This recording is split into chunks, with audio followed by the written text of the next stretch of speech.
Hey everyone, thank you so much for joining us for another Animal Career Day video. My name is Keeper Kylie and I'm here from the Lion Habitat Ranch where we do interviews with different animal field personnel from around the world to get you more information about what it's like working in this field. Today I'm working on a pretty special one that is near and dear to my heart. Today we're going to be talking about working with the animals who live under the water, which is something completely different and it's really fun. So why don't you go ahead and introduce yourself? Hi, my name is Hillary Jaffe. I am an aquarist or a biologist, so I work with all sorts of freshwater and saltwater fish, sharks, stingrays, jellyfish, and even coral. Fantastic. Where are you living now? And did you have you always lived here or did you move here? So I live in Las Vegas. I haven't always lived here. I used to live on the East Coast, and I really wanted to work in an aquarium, and there weren't that many opportunities on the East Coast. So I'm like, all right, well, there's a whole bunch of aquariums here in Vegas, and I moved out here, and I'm a marine biologist in the middle of the desert using my degree, and couldn't have been happier. That is awesome. Now that does bring up a really good point, guys. A lot of times if you do want to work in this field, you're probably going to have to move for it. I'm the same way. So a little background information about me. I too came to Vegas to be an aquarist. I moved out here to Vegas 9 years ago and I've been loving it ever since, but I too was on the East Coast and you sometimes just have to go where the jobs are. There are quite a few opportunities, but it's still a pretty highly competitive field. So you end up applying to a lot of different places and going to wherever you need to. So it's a really good opportunity to see lots of different parts of the country, but if you want to stay local, it might be a little bit harder for you in this field. Awesome. Yeah. Now you touched on it a little bit. You are a biologist, a marine biologist. Do you have any sort of other certifications, and what kind of education do you need to really work in your field? What do you want to see on somebody's resume to make them a really good applicant? So yes, I have a degree in marine biology, but I wouldn't say that that specific degree is necessary. Just something in the science field, probably biology is good. None of my coworkers, I don't think, have marine biology degrees, so it's not an absolute. But if you do want to work with aquariums, having an aquarium yourself or having taken care of them in the past is a really good thing. Definitely employers are going to like to see that. One really big thing that I waited far too long in my career to do is to get my scuba certification. A lot of different aquariums and even places that aren't specifically aquariums, they really want to see that you have that scuba certification. And I waited way too long to get it. It's probably my favorite part of my job, but I wish I had done it 10 years ago. That brings up an awesome point. Scuba diving really is a really important skill in a lot of different ways. Actually, a lot of terrestrial zookeepers still end up needing to go and dive their exhibits, like polar bear keepers, penguin keepers. So that's a really good one. Guys, I really can't stress this enough, just like her. If you can get scuba certified, you can actually get certified as young as 15 with an adult with you. And once you have that certification, you have it. It's done. So getting your open water scuba certification, it really is a very helpful skill. So if you're coming up on your 16th birthday, instead of a car, I do recommend going and getting that certification because I promise you it's going to last a lot longer and you just never know how it's going to be helpful in this field. So it's definitely scuba certified is just an awesome life skill. Yes. And too, if you don't know what you want to do, if you don't specifically want to work in a public aquarium, especially when you're in college, there's a lot of opportunities for internships going to the Caribbean and working with coral, but you have to have your dive certifications to do that. So it opens up a total new world. That's so awesome. Can you imagine, guys, spending spring break doing amazing diving in beautiful locales? You're helping the environment, you're learning a lot, you're soaking up that beautiful sun, and you're seeing different parts of the world. That sounds like an amazing opportunity. You kind of touched on it as having some aquarium background. What are some of those skills and how do they come through? When you're working on the aquariums at home, what are some of those skills that you're gaining that can help being a professional aquarist? So there's a lot of really small ones, maybe stuff that you might not think about. So I test my aquariums. I do water quality checks. So chemistry is going to be a good one. Pay attention in chemistry class. You need to at least need to know the basics of water chemistry and how to run titration tests. With aquariums, not necessarily the small ones, but when you get up into the public aquariums, plumbing is a big thing. Being comfortable around power tools. A lot of times budgets are very limited, so you have to build and create things, and being comfortable around the tools you need to do that is very important. I've learned it's taken a while to get to this point, but a little bit of electrical work. Again, stuff I never thought I would do, but if you have somebody that's willing to teach you, go and hang out with them. Follow your dad around when he's working on stuff in the garage. I think maybe we mentioned it earlier, you saying, like, hey, go to a local aquarium shop if you're interested. Ask if you can follow them around or do a job shadow. Yes. If you guys, that's how I actually got started. I actually started working in my local fish store because I actually needed to get some biology volunteer work for my high school biology class. So I ended up just going to this local fish store and volunteering. Thanks for the idea, Mom. And it really ended up teaching me a ton of stuff that I never would have thought I would have needed. But yeah, plumbing, being comfortable cutting PVC pipe, gluing it together, it's really simple stuff, but learning it is just a huge help. So yeah, definitely, if you can't get to a major class, guys, there's probably a local fish store near you, and you never know where that might lead. So those are some really good resources. Awesome. So the life of an aquarist, it sounds very glamorous, but why don't you go through some of what your daily tasks include? Oh, that's a good one. So a lot of what we do, and we do this multiple times a day, we have checklists that we go through. We write down pressures on different systems. We check our filters, we check our pumps. We want to make sure that the life support systems that are behind the animals and behind what you see are running like they should. We don't want a pump or something to go out and we not be able to supply water to the animal system. So checking, being very observant and noticing little details, even like little sounds, you'd be amazed. I can be in my house upstairs on the far side of my house and I can know when something's off on one of my tanks. That water sounds wrong. Yep, can confirm. And all of a sudden the sound of dripping water anywhere in the house will suddenly wake you up very quickly in the middle of the night. Yep. So you get used to that. But then after we do all our checks and stuff, we're going to go up and take care of all of our animals in quarantine. So making sure that fish tanks are topped off, they have enough water in them, making sure that the animals look healthy. Again, a lot of it is really good observation skills. Sometimes, if a fish is sick, a lot of people don't notice it until it's almost too late. But if you're checking on those fish and looking at them and staring at them every single day, you're going to know right off when something's wrong with them.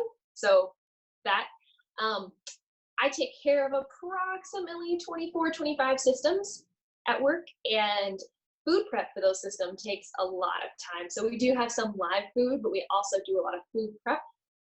Each of the animals or the animal groups in the systems, they have their own food, so we got to make sure that that is ready. And one of my favorite parts of our day, we do 2 interactive dive feeding shows. So we get to get in the tank and we get to feed our large stingrays. We get to educate the public about what we're doing, about our animals, and we get to feed the fish and we get to feed the sharks as well. So it's a really fun job. That sounds so cool. I am gonna ask this: do you ever get scared being in with those animals? Does a stingray or a shark ever scare you? When I first started, we have this one leopard shark. It's the largest one in the tank. I like to call him Storm. My nickname for him is Storm because when he comes, like, you won't see him, and then all of a sudden he's there. And he's kind of like flaring about, like all in your face, and then he's gone. And so at first, I wasn't familiar with that behavior, and we've actually gotten him trained. So now he's not quite as spastic when he comes out. He's really calm. He'll come and sit at your legs. But that made me nervous a little while when I first started. Okay. Did you just say that you trained a shark? I did. Well, yes. Actually, a lot of aquatic animals can be trained just like you can train your dog or your cat. I think I'm most proud. I've got a pufferfish. There's 5 pufferfish, but one of them is so smart. Like he can swim through hoops. He's got a bunch of different targets he knows to come to you. So fish and sharks and stingrays, they can all be trained. Wow, that's probably something I didn't think I would hear about, working with fish underwater. That sounds pretty amazing. You may have touched on it. Do you have a favorite animal, be it an individual or a species? So puffers are definitely my favorite. Um, a little puffer fish when I first started out as a hobbyist kind of got me interested in fish keeping, and then puffers specifically. They're just so personable and charismatic, and they're always busybodies coming over to check out, hey, what's going on? And because they're so curious, they're very easy to train. But our largest puffer is a spot fin puffer, and he's my buddy. And I did want to go and touch on this a little bit. We were talking about how the fish maybe get sick and need veterinary care. You don't think about veterinary care for fish. Can you get into that a little bit more? Yeah. So again, this comes with observation and looking at your fish every day. You know when something's not right, especially if it's, when a puffer fish is sick, I know right off, like, all right, my baby's sick. We need to pull him and take him in the back. And a lot of times you kind of have an idea of what's going on.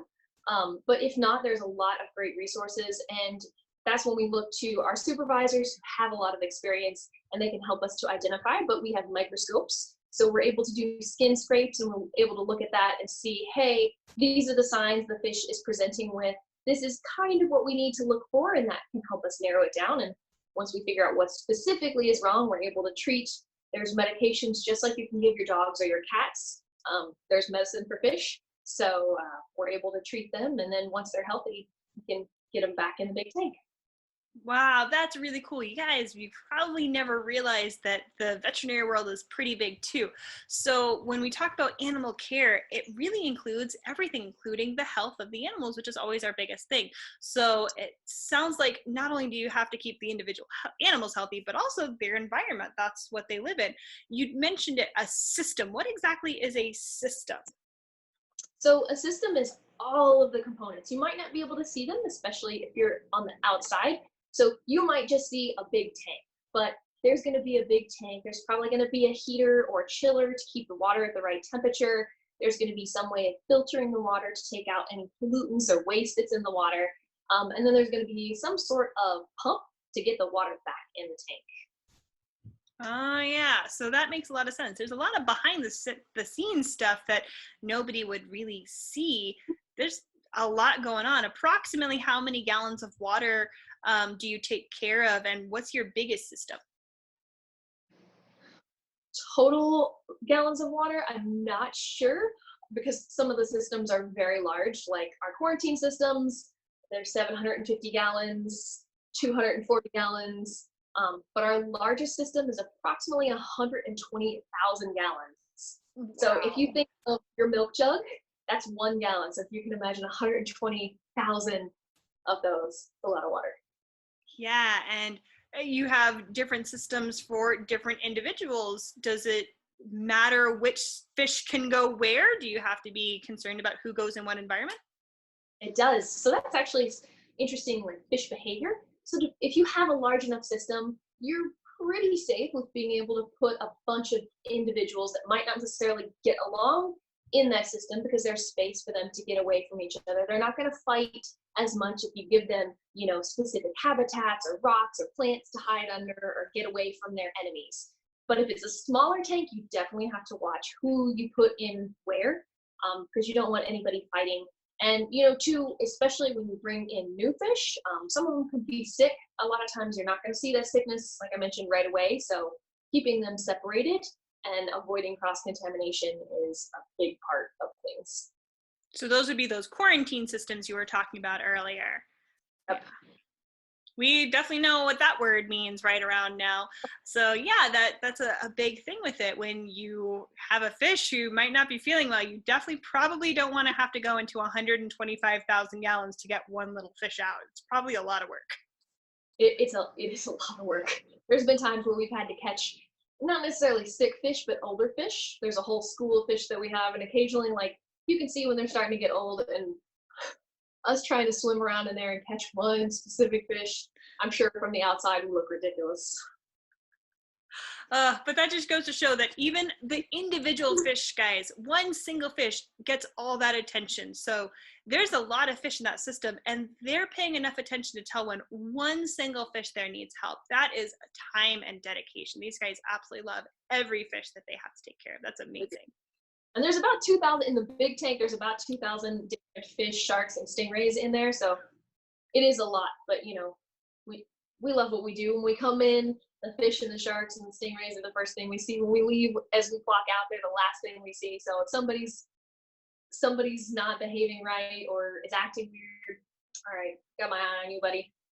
That's so great that you have enough of that awareness that it's everything taken as a whole. You have all these little bits, and then that one little sliver of things might seem a little bit wrong, and you're able to go and fix that. That seems so awesome. So what is something about your job that nobody would expect? I think maybe we touched on this a little bit earlier, but fish are really, really smart. And I don't think a lot of people realize that. So I mentioned that I do some trainings. I've worked with the sharks. I'm specifically training our stingrays and our pufferfish. And when I'll go down there with the hula hoop and the pufferfish and their little target sign says, my sign's like, tap here for food. And the pufferfish comes over and taps the sign.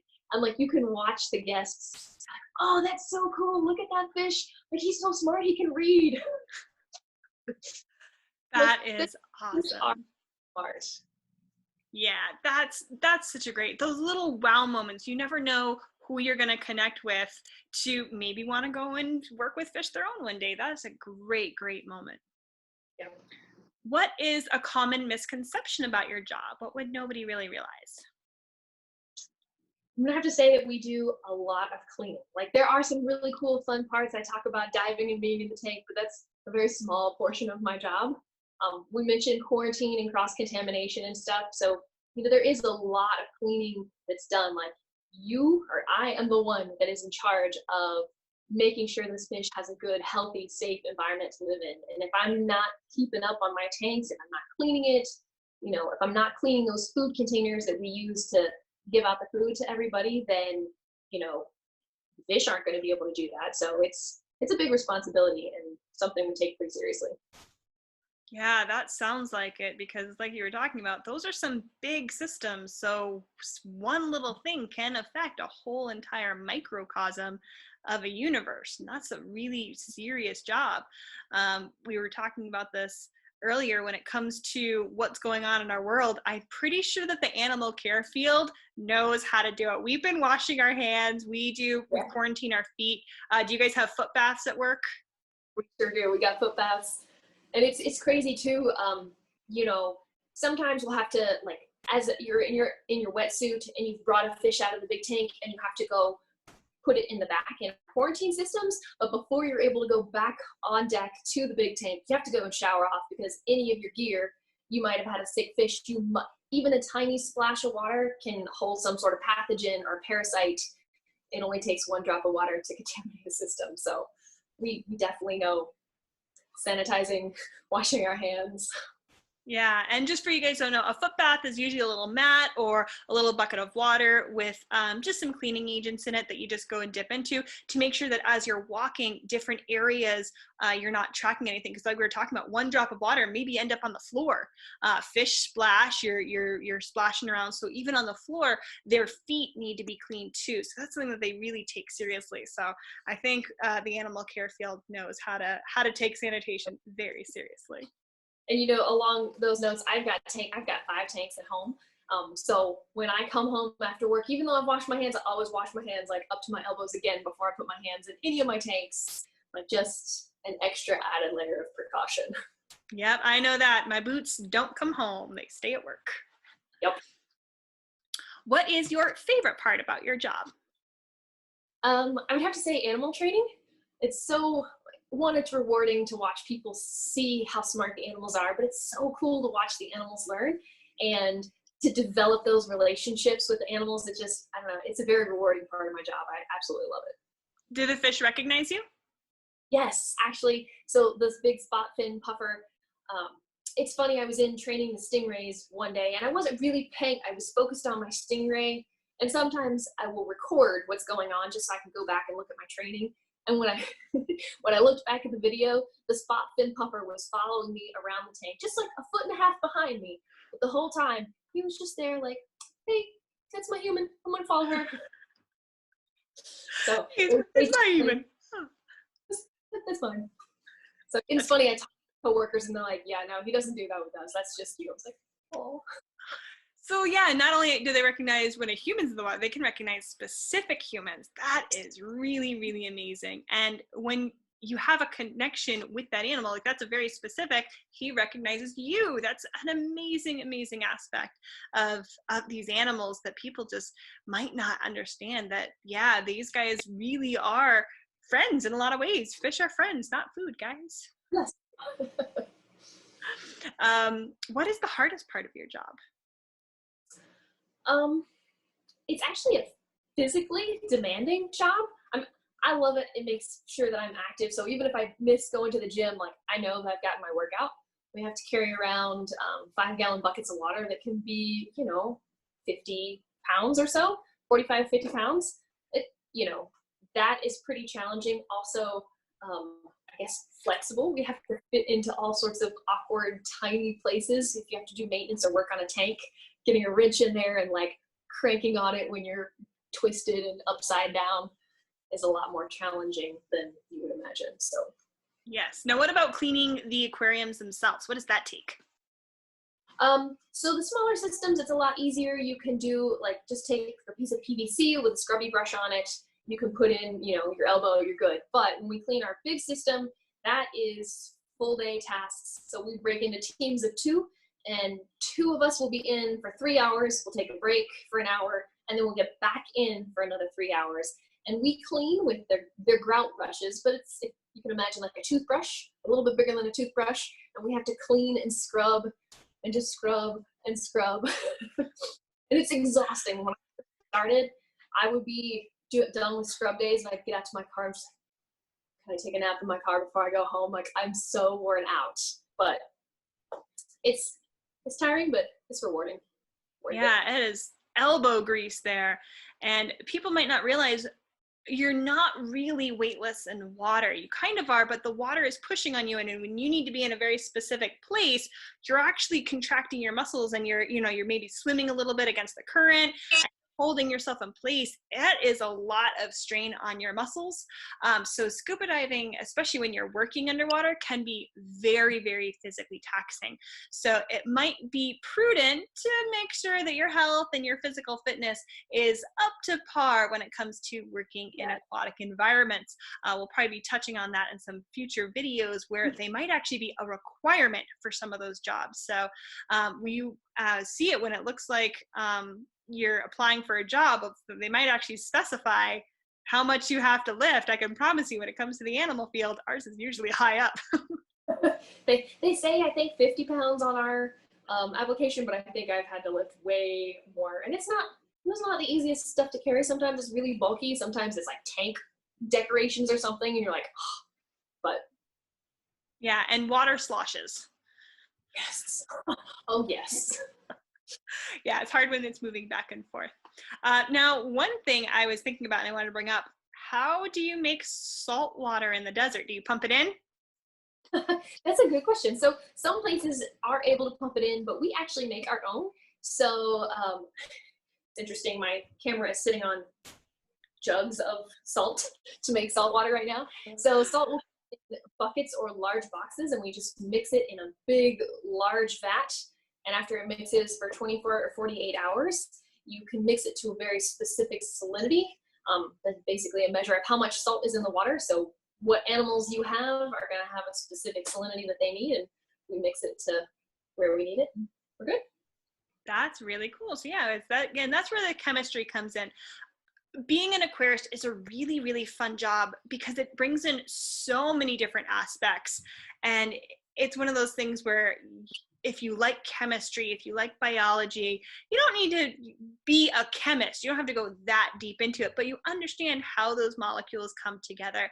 You understand how the behavior of animals comes together. Being a mechanic and working with your hands and knowing the physics of water, because water is a very unique system and how it pumps and filters and works. I think that this is just such a cool gig. Again, it's near and dear to my heart. I've always wanted to go and work in the marine field, so this is where I got my start. So I think the Aquarist site is just amazing. One thing I did want to touch on really quick is talking about the food, though. How much different types of food do your fish get? Oh, that's a great question. So things like our jellyfish, so we have moon jellies, they get the same thing every single day. They get live little baby shrimp. Um, and every day we have to hatch those out of the egg. It's a whole process. But most of the other animals, they are going to get frozen food. So we thaw it out, we pull it the night before, and in the morning it's thawed enough that we're able to cut. Depending on animals' weight, they get a specific amount of food. So we want to make sure that they're maintaining weight, not necessarily gaining weight, but we want them to be at a healthy weight. So their food, the food that we prep is specifically for the animals.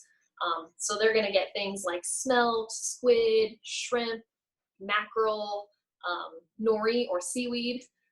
Let's see, what else do they get? It depends on the fish and the animal too. So like the stingrays are going to get larger chunks of food, probably like thick chunks. They can eat whole shrimp, but our smaller fish, like our clownfish, are going to get like little teeny tiny baby mysis shrimp. So a huge variety of stuff. How do you go about feeding so many fish in such a large environment? You take your 2,000 fish. How do you feed all of them? So we feed multiple times a day. So we'll start in the morning. We do what's called broadcast feeding. So here in Hawaii, we feed this fish tank. I'm going to open it up and sprinkle food on the top. So all of the fish that are kind of swimming higher in the water column are going to go get that food. And then I've made, I call them nori clips. So it's 2 pieces of clear plastic, and you're going to sandwich seaweed in between it. And there's 2 or 3 of those that are attached to a big long chain that sinks in the water. And so fish like your hippo tangs or your dories and your yellow tangs and all of your algae eaters and stuff, they're going to come over and they're going to pick on that throughout the day. So that takes care of them. The stingrays and the sharks are specifically trained. They know at a certain time they need to be in a specific spot. So stingrays are going to get fed on the window. The sharks are going to get fed under the column. And then for all of the small little fish, we around like a ketchup bottle, and we'll just like target feed in all of the little nooks and crannies for everybody else. That is a lot of work when you have to go. It's a restaurant for fish. If everybody's ordering something different, you got to prep up those dishes pretty fast. Yep. And too, like, I mentioned all those foods, but it is restaurant quality seafood. So a lot of the stuff is, what we would be ordering when we go out to the restaurant, or, if I'm going to cook some seafood up here at home, same quality stuff. Delicious. We like our sushi. Nope. Well, I think that just about covers it. I cannot thank you enough for coming and sharing with us. Hopefully we're able to go and really let people know that there are so many great opportunities in the animal care field that are very unique and fun and challenging and offer a really broad array. If there's something that you find interesting, this might be a really good field. Now, how did you kind of start deciding that fish was the way to do this? That's a really good, so I was a hobbyist for a while, but a lot of my work in school, my graduate work, was on living shorelines and coastal restoration. But, in college, I didn't limit myself to anything. I'm like, oh, somebody needs help working with mussels. Somebody needs help working with dolphins. There's an internship for sea turtles. I'm going to sign up for everything. And slowly you could kind of weed out what you do and you don't want. And I don't want to say I fell into a position as a service technician for a pet store, but I kind of did. And that just started everything. Like, yeah, fish are really cool. I think I want to work at a public aquarium. It'll be cool. Great opportunities. Yeah. When it comes to working with animals, guys, don't limit yourself at first. Don't be like, I am working with hyenas and that's all I'm going to work with, and I'm never going to look at other job opportunities. The field is pretty competitive. So if you don't have experience working with other animals, chances are working with an animal that might require a lot of experience. And it's probably the same with the aquarium side. You heard earlier just how many different pieces need to come together. You need to understand a little bit of chemistry. You need to understand a little bit of biology. So if you don't have some of those experiences, even with different animals, it's going to be pretty hard to kind of get your foot in the door. So is there a way that you think people can kind of get their foot in the door to start with? Yes, volunteer, volunteer, volunteer, volunteer. I know you work with a lot of volunteers, and honestly, some of the jobs in my career, I got them because I started out as a volunteer. I was like, I kind of like this. I continued to put in the time, and then they had a position open. It might have been an internship or whatever, and they're like, "Hey, we know that you're dependable. Come on, join us. We're going to pay you to do this." And so, yeah, just put out feelers, figure out what you do and what you don't like, and yeah. That is awesome. Well, we're going to end up cutting it here. Thank you so much for coming and joining us today. I really appreciate it. Guys, stick around. You're going to be seeing more of these videos every Tuesday coming out. And if there's a field that maybe catches your or sparks your interest, go ahead and drop that down below. I'm still going to be going out and reaching out to different people with different fields. So if there's something specific to you, we're able to kind of reach out as a community and do some of these interviews with people all over the world. So this is a really great opportunity. If you happen to like what you see, please share this video, tag somebody who you think might be interested. If you know somebody in high school or college who you think being an aquarist might be a good opportunity, tag them, share this video. We'd love to go and get that out. And if you have questions, we're able to go and communicate. I'm going to be sending questions to Hillary, and she'll be able to go and get back to you as well. So this is really the time to go and start broadening those horizons. Once again, I want to say thank you so much to those who have donated and have helped kind of get us through this time. Donations are still needed, and we couldn't do it without you. So thank you so much for those. If you have the opportunity to go and donate, you can donate right here on the Facebook page or by visiting thelionhabitatraNch.org. And again, any questions you have, please, this is a great time to go and ask them. Drop them down in the comments below. Share this video, get the word out, because there is an amazing opportunity out there that people don't even know about. So thanks for helping us get the word out. We'll see you next week, guys. Thank you so much. And thank you, Hillary. Thanks.